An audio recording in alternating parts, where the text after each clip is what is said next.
Segundo aos Coríntios, capítulo de número 4, todos encontraram? É a segunda parte da série de mensagens de nome Aprendendo a Ouvir e a Praticar a Exposição Bíblica. O título da mensagem de hoje é Desejos e Crenças Alinhados em Cristo. Texto de 2 Coríntios 4, versículos de 1 a 6, diz assim: Pelo que, tendo este ministério, segundo a misericórdia que nos foi feita, não desfalecemos. Pelo contrário, rejeitamos as coisas que, por vergonhosas, se ocultam, não andando com astúcia, nem adulterando a palavra de Deus. Antes, nos recomendamos à consciência de todo homem, na presença de Deus, pela manifestação da verdade. Mas, se o nosso evangelho ainda está encoberto, é para os que se perdem que está encoberto, nos quais o Deus deste século cegou o entendimento dos incrédulos, para que não lhes resplandeça a luz do evangelho da glória de Cristo, o qual é a imagem de Deus. Porque não nos pregamos a nós mesmos, mas a Cristo Jesus como Senhor e a nós mesmos como vossos servos, por amor de Jesus. Porque Deus que disse, das trevas resplandecerá a luz, Ele mesmo resplandeceu em nosso coração para a iluminação do conhecimento da glória de Deus na face de Cristo. O apóstolo, desde o capítulo 3, está fazendo uma apresentação da nova aliança e um contraste entre uma antiga aliança e essa nova. Ele vai comparar o ministério inaugurado pelo Senhor Jesus, o ministério da igreja do Senhor Jesus, com o ministério da lei dada por Moisés lá no Monte Sinai, quando o povo de Deus estava deixando o Egito, marchando na direção da terra prometida, peregrinando pelo deserto durante aqueles longos 40 anos, onde o Senhor falava no monte para o povo ouvia trovões, via raios, via nuvem, muito provavelmente a presença do Senhor sendo simbolizada ou estando ali, é um mistério para nós, mas sem ver Deus. O máximo que eles viam era o próprio Moisés, mas o Moisés com um véu tapando o rosto, porque as pessoas não conseguiam olhar para o rosto de Moisés diretamente. Moisés foi quem subiu aquele monte para receber as tábuas. A lei que naquela ocasião foi escrita pelo dedo de Deus, vamos crer assim, ninguém viu escrevendo, mas acreditamos que tenha sido. Obrigado, Naira. E ele apresenta um contraste. A lei agora não é mais escrita em pedras, em tábuas de pedra. A lei agora é escrita no nosso coração. A lei agora é escrita em nós. Nós é quem somos essa carta agora. Não é mais tábua de pedra, mas nós somos essa tábua ou essa carta onde a lei está escrita. O rosto resplandecente de Moisés, que era apenas o rosto de um homem, porque Moisés não era Deus, Moisés não era um anjo, e ainda que fosse, não era para ser adorado, que a Bíblia não manda adorar a anjo nenhum também, mas dizendo que se aquela glória de Moisés, que era um brilho que se dissipava, já era algo extraordinário, que dirá agora do brilho, da luz resplandecente do Senhor Jesus entre nós, que diferente daquele brilho de Moisés, que brilhava, mas logo ia se apagar, agora há um brilho do Senhor Jesus resplandecente dentro de cada um de nós, com uma luz que não mais se apagará. Então, Ele apresenta esse contraste o tempo todo, não colocando defeito na antiga aliança, mas exaltando essa aliança agora, essa presente aliança do Senhor Jesus, como sendo melhor e perfeita, coisa que a outra não era. Amém, amados? E então, amados, ele entra aqui no capítulo 4, cujos principais versículos para a nossa ministração de hoje são os versículos 5 e 6, mas eu achei conveniente introduzir com os primeiros versículos do capítulo. Ele entra, então, lembrando de algo que ele já tinha dito lá no começo do capítulo 3, quando ele diz, no capítulo 3, versículo 1, começamos, porventura, outra vez a recomendar a nós mesmos, ou temos necessidade, como alguns, de cartas de recomendação, ou seja, não há necessidade de recomendação. Se eles não são conhecidos, não tem problema, a palavra a ser anunciada é que precisa ser conhecida. No capítulo 4, ele introduz com algo parecido. Pelo que, tendo este ministério, segundo a misericórdia que nos foi feita, não desfalecemos. Ora, que ministério? Capítulo 3, versículo 8, olha aí, ele fazendo a comparação entre essa ilustração que eu acabei de fazer para vocês. Olha o versículo 7, por exemplo, capítulo 3, versículo 7. Se o ministério da morte que ele está falando é o da lei, o antigo. Se o ministério da morte, gravado com letras em pedras, se revestiu de glória, a ponto de os filhos de Israel não poderem fitar a face de Moisés, por causa da glória do seu rosto, ainda que desvanecente, como não será de maior glória o ministério do Espírito? Ou seja, agora é o ministério do Espírito Santo. Agora a lei não está mais escrita em tábuas, que inclusive as primeiras, quando Moisés desceu, que viu o povo idolatrando lá um bezerro de ouro, Moisés ficou com raiva, jogou as pedras no chão, quebrou, teve que subir para pegar outras de novo. Quem já leu o Pentateuco, principalmente o livro do Êxodo, deve se lembrar do que eu estou falando. Quem não leu, é bom que fique curioso e leia. É uma obrigação tua ler, você precisa conhecer a palavra de Deus. E quando ele introduz aqui essas justificativas, pelo que tendo este ministério, ou seja, o ministério de anunciar, de levar adiante essa mensagem da igreja, segundo a misericórdia que nos foi dada, nós não desfalecemos, ou seja, nós não desanimamos, nós não cedemos à fraqueza. Amados, quando o apóstolo está dizendo isso, ele não está dizendo como quem está de barriga cheia, com um carro bom para andar, um sapato bom nos pés, sem ninguém para lhe ameaçar. Não, de maneira nenhuma. A situação é de frio, é de fome, é de nudez, é de vergonha, é de espancamento, é de prisão, é de cansaço, é de humilhação. E o homem está dizendo, e nós quem? Os apóstolos, os que anunciam essa palavra, não desfalecemos, não desanimamos. Nada coloca impedimento na missão de anunciar esse evangelho maravilhoso. Quando a gente faz uma associação com a nossa realidade de vida, pensemos nós aí em quantas coisas nos fazem desanimar. Deixar, nem de anunciar o evangelho não, é apenas deixar de crer nele. Permitir que dúvida nasça e crie raízes profundas no nosso coração. Será que Deus existe mesmo? E se Ele existe, será que Ele gosta mesmo de mim? Por que que eu sofro tanto? Será que Deus se diverte olhando para o meu sofrimento?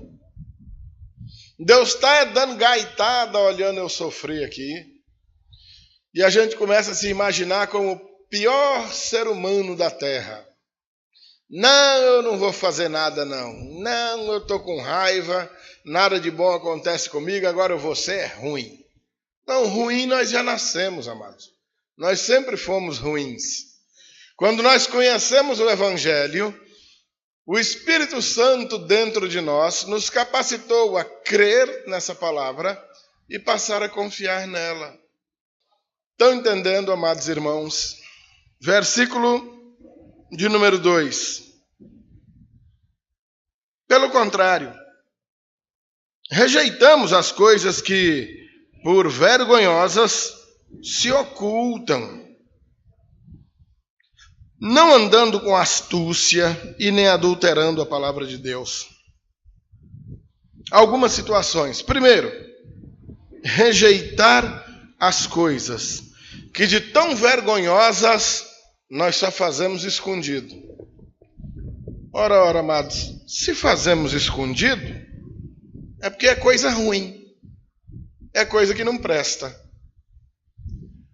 Porque já basta a gente usar o banheiro escondido, tá bom demais, amados. Que são necessidades que a gente precisa fazer mesmo, e ninguém vai fazer no meio da rua para todo mundo ver, porque pega mal, né? Envolve uma questão íntima. Na hora de tomar banho, a gente se fecha também. Né? Fora isso, a referência que ele está fazendo aqui é a práticas de coisas pecaminosas, que realmente são vergonhosas. E porque são vergonhosas, nós fazemos escondido. Porque sabemos que são erradas. Sabemos que são pecaminosas. Sabemos que desagradam a Deus. E por isso fazemos escondido. Agora o detalhe é que nós conseguimos esconder das pessoas, mas jamais esconderemos de Deus. Quando fazemos essas coisas abomináveis, praticamos esses pecados horrendos, apenas escondendo das pessoas e esquecendo que aos olhos de Deus nada está escondido, estamos dando uma declaração pública de que não acreditamos em Deus, de que não temos fé, e sem fé é impossível agradar a Deus. Ainda não andando com astúcia, ou seja, com maldade, maquinando, planejando fazer o mal. Aqui e acolá a gente pisa no pé de alguém sem querer, é normal. A gente pode ferir alguém acidentalmente, mas astuciosamente, premeditadamente, não, de maneira nenhuma. E ainda nem adulterando a palavra de Deus, agora colocando-se como atividade principal na vida desses irmãos, e por que não na nossa também, o anunciar as virtudes de Deus. Nós não temos permissão para fazermos da palavra de Deus algo que seja agradável a nós ou agradável àqueles que nos ouvem, deturpando. Ele usa o termo aqui, adulterando a palavra de Deus para que isso seja possível. Adulterar, você sabe bem o que é. Eu cito muito exemplo aqui da gasolina adulterada, aquela gasolina que você coloca no seu carro, na sua moto, e a moto sai pipocando aí. Por quê? Porque a gasolina foi adulterada. Botaram uma água, um detergente, uma porcaria qualquer na gasolina, e ela não é mais uma gasolina pura. É o que acontece nos casamentos. Por que se diz adultério? Porque aquilo que deveria ser parte apenas daquele homem e daquela mulher, sofreu a ingerência de um outro ser que entrou no meio, e aquela união deixou de ser pura, tornou-se então uma relação adulterada. Esse adultério, ou essa adulteração, segundo o texto que nós estamos lendo, também é feito com a palavra de Deus. Amados irmãos, aqui a gente precisa se deter um pouco. Tamanho é o empenho que nós fazemos. Há um grupo de pastores lá em Brasília, eu aqui, não desfrutando do tempo que eu gostaria para poder cuidar dessas coisas, que eu preciso trabalhar fora, mas me empenhando junto com os outros lá demais, para que venhamos a dar uma boa filtrada e uma boa regulada na palavra que temos para trazer para os irmãos, sempre num empenho tremendo, para expor para os irmãos o texto bíblico de modo mais puro, de modo mais perfeito possível, para que você seja bem instruído quanto à palavra de Deus, para que a cada dia você aprenda mais e se fortaleça mais nessa palavra. Exatamente para quê, amados irmãos? Acima de tudo, para que você cresça na graça e no conhecimento do Senhor, mas também para que você não seja uma presa fácil para o evangelho açucarado e mentiroso que a gente vê do lado de fora. Basta acessar o celular, um computador ou ligar a televisão e você vai ver muita gente pregando. Carros de som passando na rua, irmãos de outra igreja trazendo e compartilhando coisas conosco que parecem lindas, maravilhosas, com homens, mulheres muito bem articulados, mas dizendo grandes besteiras, porque entregam para as pessoas uma palavra adulterada, fazendo com que você perca o foco na vida eterna, no andar com Cristo, no ter e colocar Jesus no centro de todas as coisas e fazer com que o homem, o ser humano, seja o centro de todas as coisas. O que nós chamamos de culto antropocêntrico, que nada mais é que outra espécie de idolatria.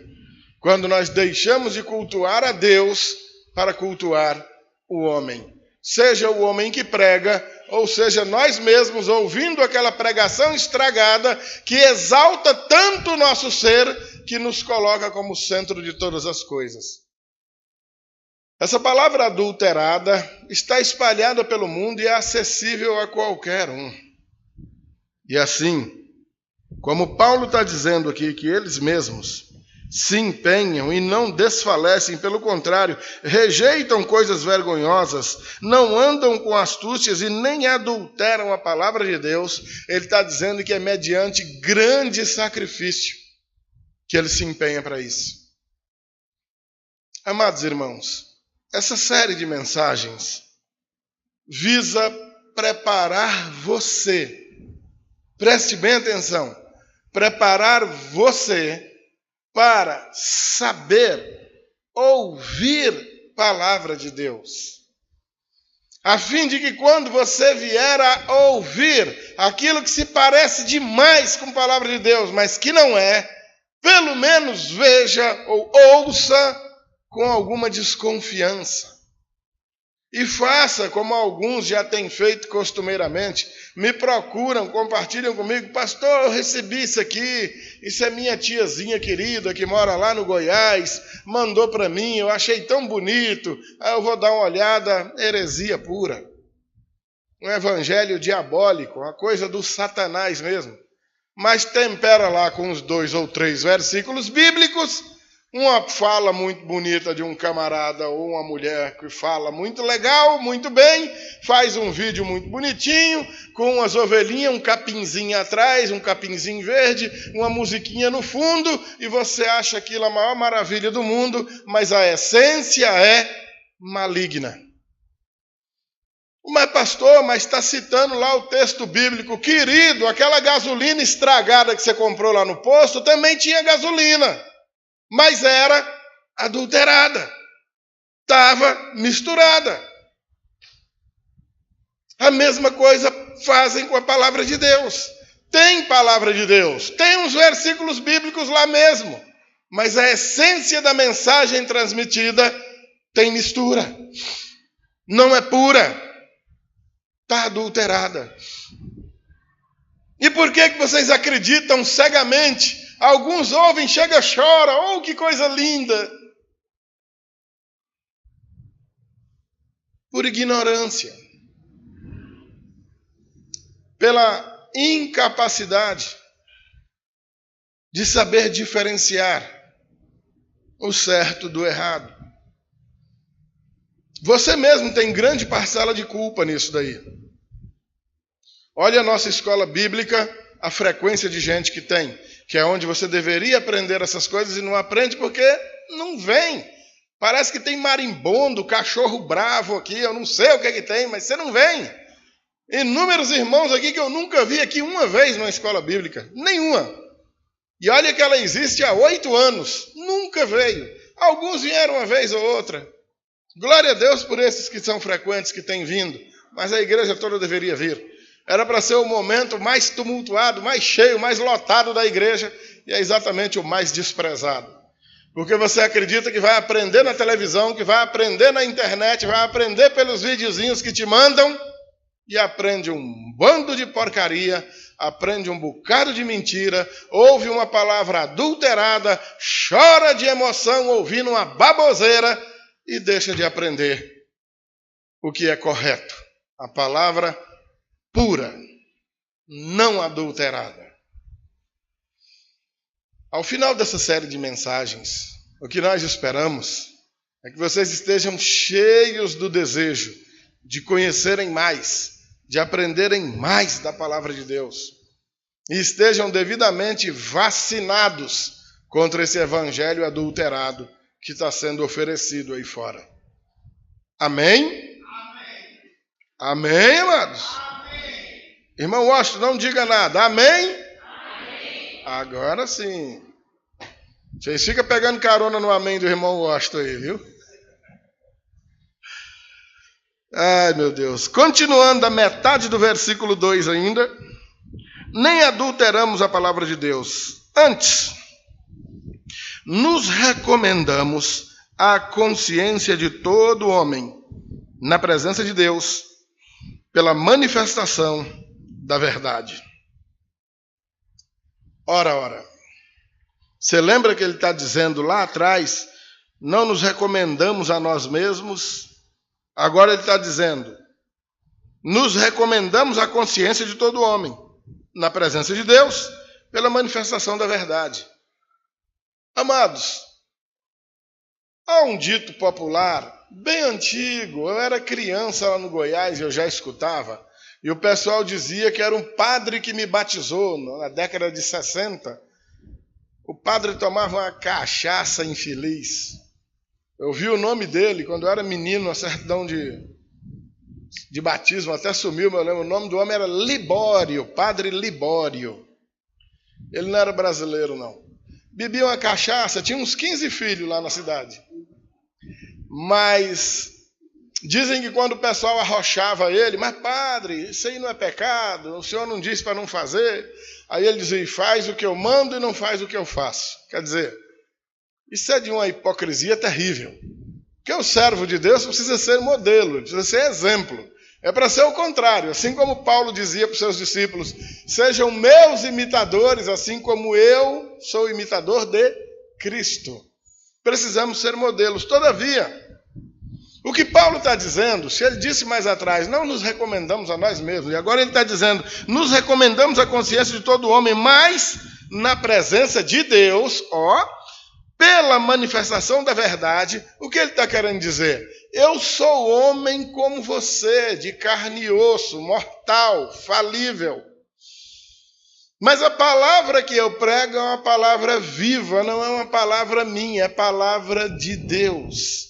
É nessa palavra que você precisa confiar. E embora hoje seja eu que a esteja dizendo, amanhã eu posso estar morto e virão outros pregar. Então confiem nessa palavra de vida, nessa palavra de verdade, em Deus, porque ela é infalível. Amém, amados? Passam a ser recomendados, não somente ele, Paulo, mas qualquer homem que pregue essa palavra de verdade. Aí alguém pode estar, mas pastor, como é que a gente vai saber qual é o sem vergonha que está mentindo e qual é o que está dizendo a verdade?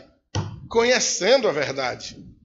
Você só vai identificar a mentira Quando você conhecer a verdade. Estão empenhados nessa série de mensagens, para que você aprenda a ouvir uma mensagem expositiva. O que está sendo exposto aqui para os irmãos não é a opinião do pastor Walter. A minha opinião, em alguns pontos, poderia ser até diferente do que a palavra está determinando aqui. Glória a Deus que não é. Mas o que importa é que você creia nessa palavra, porque o que eu estou expondo para você não é meu. Amém, amados? O objetivo não é fazer com que eu fique rico. Isso aqui não visa o meu sucesso. Pelo contrário, se pregando essa palavra eu morrer pobre, a cada dia eu empobrecer mais, se pregando essa palavra eu for parar na cadeia, se por causa dessa palavra eu for assassinado, glória a Deus por isso. Mas o que importa é que essa palavra seja anunciada. Amém, amados? Amém, amados? Vamos acordar? Vamos dar uma pentecostalizada nisso aqui, que vocês estão num sono que Deus me livre. Vocês estão entendendo o que eu estou dizendo, meus amados irmãos? Amém. Estão entendendo, irmãs? O que importa é que essa palavra esteja sendo pregada. Nós estamos muito mal acostumados ouvindo uma palavrinha sem vergonha, de sucesso, onde só tem futuro e parece que só vai ser associado a palavras de vida eterna, mensagens que te estimulem a ficar rico, a amar esse mundo, a amar aquilo que está dando certo, entre aspas. Olha, a igreja era pequena, agora tem 1000 membros. Olha, ele andava num fusquinha, agora ele anda num carrão importado. Olha, ele andava com a roupinha velha, agora anda todo bonitão. Isso pouco importa. Não é pecado você enriquecer financeiramente, mas é pecado você usar o evangelho para trampolim para essas coisas. Materialmente falando, o evangelho só me empobreceu. E isso só alegrou meu coração. Amém, queridos? Não confiem nessa mensagem de sucesso nessa vida. Isso não tem nada a ver com o evangelho. Alguns o Senhor Jesus exaltará enriquecendo-os. Outros o Senhor exaltará empobrecendo-os. Olha um exemplo aqui. Outros o Senhor exaltará matando-os. Morreu, mas foi para o céu. Glória a Deus. Melhor do que o que está vivo aí, tirando vida dos outros e vai para o inferno depois. A mensagem é de vida. E de vida eterna. É para que você, homem, é para que você, mulher, você, ser humano, olhe para dentro de você, compreenda a lapa de pecador que você é, entenda a necessidade de arrependimento, compreenda o tamanho do sacrifício de Jesus em teu favor, a libertação que ele promoveu para você na cruz do Calvário, e receba a salvação da tua alma, arrancando você do inferno que você estava condenado e transformando você em um cidadão do céu. Amém, querido? Amém. Se você não entender isso, você continua um mero religioso como foi a vida toda. Jesus morreu na cruz do Calvário para te arrancar do inferno e te transportar para o céu. Amém? Para isso ele morreu. Para isso. E só para isso. Não tem um plano B. Não existe uma segunda opção. Nessa terra nós vamos trabalhar, nós vamos estudar, nós vamos ter filho, nós vamos ter neto. Tudo vai acontecer. Num dia coisa boa, no outro coisa ruim. Num dia a gente ganha, no outro a gente perde. Assim será a nossa vida nessa terra. O sacrifício de Jesus, no entanto, foi para resgatar as nossas almas, nos arrancar da condenação ao inferno a qual nós estávamos submetidos. O resto é encheção de linguiça. Serve para nada. Absolutamente nada. Versículo de número 3. Compreender isso agora é um desafio. Mas se o nosso evangelho ainda está encoberto, é para os que se perdem que está encoberto. Na primeira carta, que nós estamos aqui na segunda, mas na primeira carta, no capítulo 1, Paulo vai dizer que a palavra da cruz é loucura para os que se perdem. Mas para nós, os salvos, é poder de Deus. Amém, amados? Falando da mesma coisa, mas com a linguagem diferente, ele está deixando claro aqui que esse nosso evangelho ainda está encoberto. Mas encoberto para quem?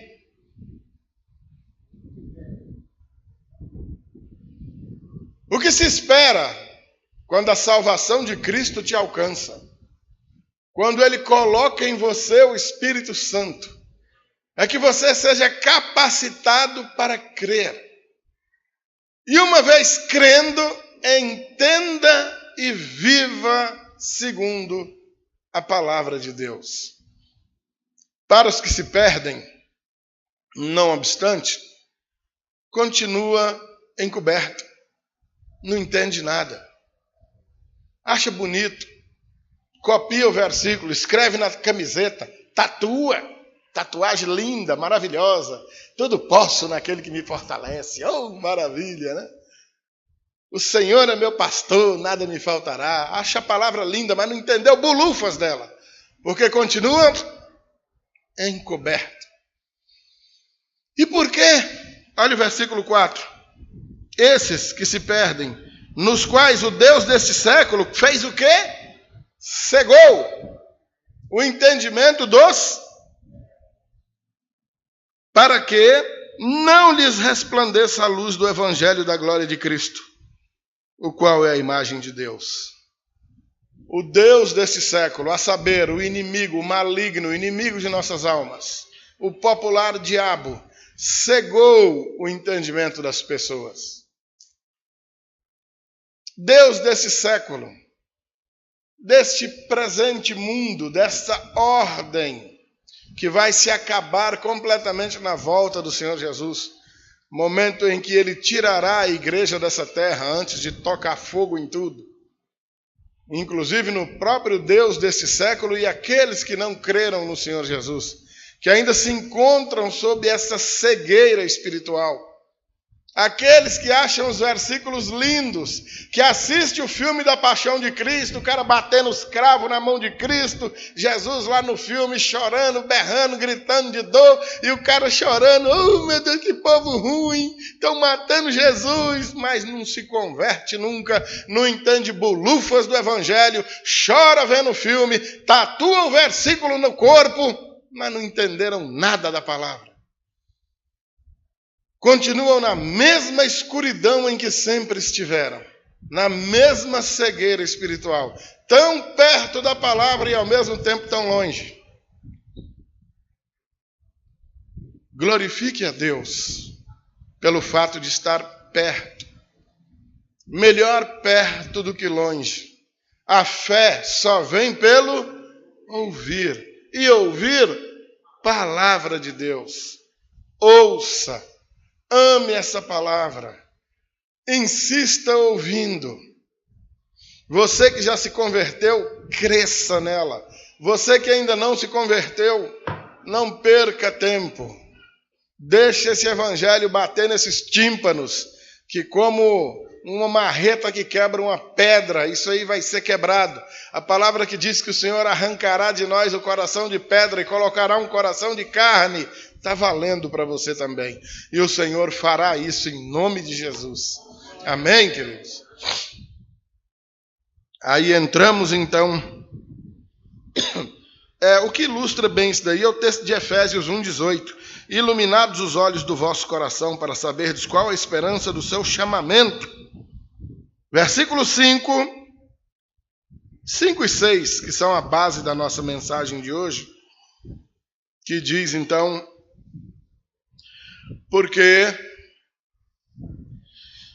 não nos pregamos a nós mesmos, insistindo, repetindo, amados. É a terceira vez que ele fala da mesma coisa num curto espaço de texto. É a terceira vez que eu aqui pregando repito a mesma coisa. Não pregamos a nós mesmos. Os apóstolos não pregavam eles mesmos. Qualquer bom pregador ao longo da história não prega a si mesmo. Embora eu tenha que ser um exemplo na sua vida, eu continuo sendo um homem de carne e osso, pecador, imperfeito. Seguir a mim pode ser até bom por um determinado tempo, mas uma hora eu estou sujeito a tropeçar e cair. E se você tiver confiado em mim, você cai junto comigo. Confie em Deus, somente em Deus e em mais ninguém. Ouça as palavras que eu estou pregando, mas estude, examine, avalie se essa palavra é mesmo de Deus. Se ela não estiver na Escritura Sagrada, fuja de mim, porque eu vou me tornar um perigo na tua vida e não uma bênção. Amém, amados? Nós não pregamos a nós mesmos, mas a Cristo Jesus como Senhor e a nós mesmos como servos dele. Vocês estão vendo essa golinha no meu pescoço? Embora alguns chamem, apelidem de gola de padre, isso nunca foi de padre. Os padres usam hoje? Usam. Glória a Deus, pode usar à vontade. Nem nós podemos proibir, e se pudéssemos também não faríamos isso. Essa criação não foi de padre algum. Isso foi dos protestantes ingleses, no século XVIII. O servo de Deus que inventou essa gola clerical, esse é o nome dela, copiou isso daqui, você sabe de quê? Daquela argola de ferro, com um cadeado aqui atrás e uma corrente, que se usava nos escravos. O camarada ia levar o escravo dele para a feira, para vender, para negociar, botava aquela argola de ferro no pescoço, trancada com a corrente, como quem leva um boi, um cavalo, um cachorro. Aquilo marcava, né, se soltasse o camarada com aquela coleira no pescoço, qualquer um que olhasse, opa, esse cara é um escravo. O dono dele deve estar aí em algum lugar. Ei, rapaz, teu dono te vende. Era até uma cantada que os rapazes usavam antigamente com as moças, né? Viu a moça muito bonita, ô, tua mãe te vende, né? Aí ela xingava a gente, aquele negócio todo.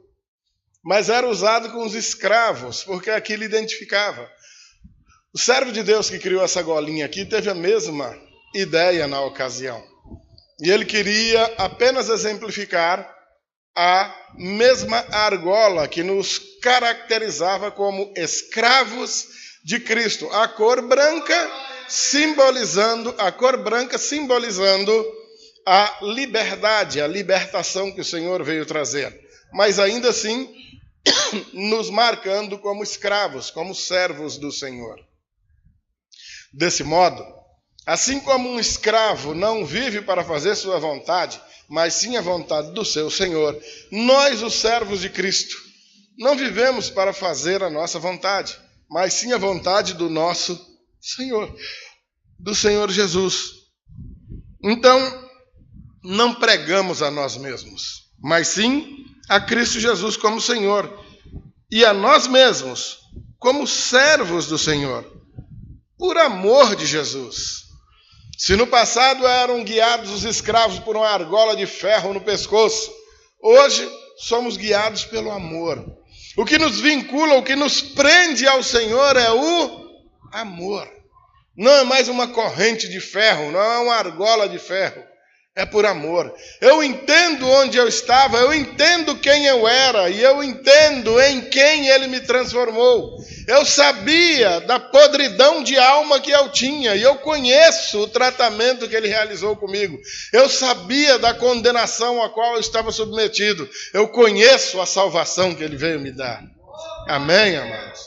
É impossível que eu não ame esse Jesus maravilhoso depois de Ele ter feito por mim o que Ele fez. Não dá para querer viver outra vida que não seja para Ele. Na verdade, eu não tinha vida antes e eu continuo sem ter hoje. A vida que eu tenho agora não é para mim, continua sendo para Ele. Se um dia eu fui escravo do mundo, do diabo, do pecado, hoje eu sou escravo de Jesus Cristo, amigos. O que você quer melhor do que isso? Que diferença tremenda! Já imaginou? Eu estava morto, ele me deu vida. Ora. Como viver diferente, amados? Como pensar em viver outra vida?